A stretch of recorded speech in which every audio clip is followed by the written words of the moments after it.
नमस्कार मेरे प्रिय भक्तजनों। तो आज की कहानी है हमारी अहोई व्रत की। तो चलिए शुरू करते हैं। प्राचीन काल में किसी नगर में एक साहूकार रहता था। उसके 7 लड़के थे। दीपावली से पहले साहूकार की स्त्री घर की लीपापोती हेतु मिट्टी लेने खदान में गई और कुदाल से मिट्टी खोदने लगी। देवयोग से उसी जगह एक सेह की माद थी। सहसा उस स्त्री के हाथ से कुदाल सेह के बच्चे को लग गई, जिससे सेह का बच्चा तत्काल ही मर गया। अपने हाथ से हुई हत्या को लेकर साहूकार की पत्नी को बहुत दुख हुआ, परंतु अब क्या हो सकता था।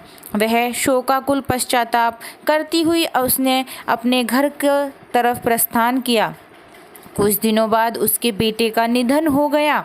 फिर अकस्मात दूसरा, तीसरा और इस प्रकार वर्ष भर में उसके सभी बेटे मर गए।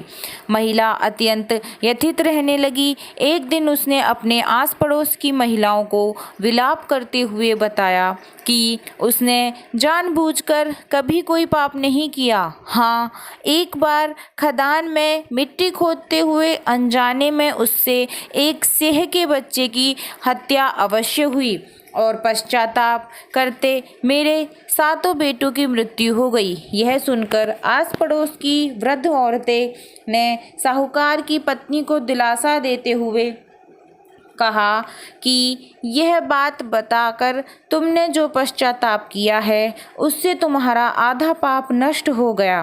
तुम इसी अष्टमी को भगवती माता की शरण लेकर सेह और के बच्चों का चित्र बनाकर उनकी आराधना करो और क्षमा याचना करो।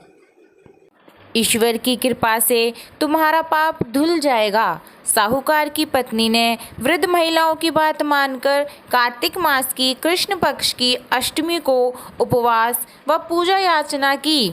वह हर वर्ष नियमित रूप से ऐसा करने लगी। बाद में उसे 7 पुत्र रत्नों की प्राप्ति हुई।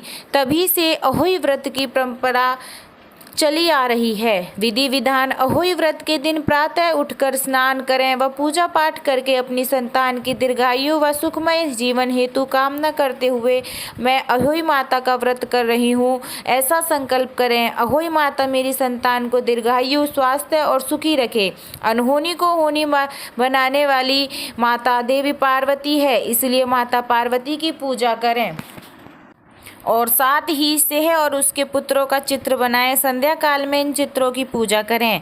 अहोई पूजा में एक अन्य विधान यह भी है कि एक चांदी की अहोई होती है, जिसे पूजा रोली, अक्षत, दूध व भात से पूजा करने के बाद धारण किया जाता है।